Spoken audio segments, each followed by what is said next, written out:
এখান থেকে তো নাচতে পারেন না, এখান থেকে তোমরা ভিডিও করে নিয়ে যাওয়ার পরে যে খুশিটা আমি প্রকাশ করতে পারি না, আচ্ছা। তাই বাড়ি গিয়ে নাচা।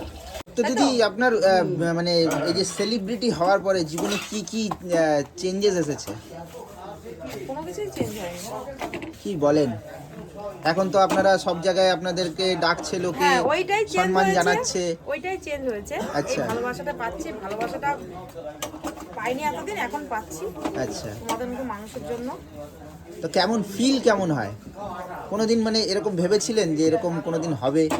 সত্যি এটা মানে ভাবার বাইরেই ছিল। কোনোদিনও ভাবিনি যে কোনোদিন আমাদের মানুষ দেখবে। এরকম ভিডিও আমরা দেখতাম ঘরে বসে বসে, তখন ভাবতাম যে এদের সবাই ভিডিও করে, আদৌ আমার ইনস্টাগ্রামে ভিডিও বানায় বা কোনোদিনও তাই মানুষ খুঁজে পেতো না। আচ্ছা। এখন আমার হাজবেন্ড বলে তোমার ভিডিও খুললেই তোমাদের ভিডিও।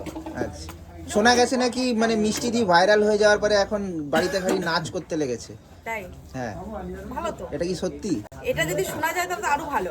আচ্ছা, কোনো কিছুতে নিয়ে থাকতে হবে মানে বলো? সারাটা দিন ওই ভাইরাল হওয়ার আনন্দে নেচে বেড়াচ্ছেন নাকি? এখান থেকে তো নাচতে পারেন না, এখান থেকে তোমরা ভিডিও করে নিয়ে যাওয়ার পরে যে খুশিটা আমি প্রকাশ করতে পারি না, আচ্ছা। তাই বাড়ি গিয়ে নাচা। আচ্ছা, তার কিন্তু মানুষ তো দেখতে চায় আপনার, মানে খালি ইনস্টাগ্রামে দেখছে, এমনি একবার দেখতে চায়। আপনি কি মানে সবার জন্য একবার এমনি একটা নর্মাল ডান্স করবেন কোনোদিন? যারা দেখার ইচ্ছে তারা আমার ইনস্টাগ্রাম আইডিতে চলে যাবে। আচ্ছা, মানে ইনস্টাগ্রাম ছাড়া দেখা যাবে না, না। কোনো স্টেজে কোনোদিন দেখা যাবে না? না, আচ্ছা সেরকম এখনো হয়ে পারিনি। আচ্ছা।